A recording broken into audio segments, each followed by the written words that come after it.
Guys, yung aking yung binibenta naming bigas, ito yung bigas kong binibenta. Magkano? Yung negosyo natin, kamusta na? Okay naman, boss. Ito, paubos na. Ayan. Konti Kaso na lang. wala kaming perang cheque. Puro cheque, utang pa to. Utang yung aming negosyo. Utang yung aming negosyo. Utang pa ng gobyerno. Ayan, binibenta namin bigas, ayan. Ay, bigas yan. Ayan. Laki na. Yung negosyo natin, okay na. Okay na. Paubos na yung malaki. Paubos na yung bigas namin, yung malaki, tapos yung nanduming.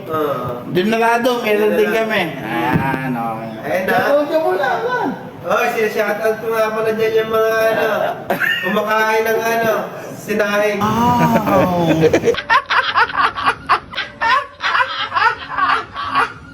Sinahing. Yan, sinaing, bagong saing yung sa akin dun sa bahay. Ang sarap, ang sarap.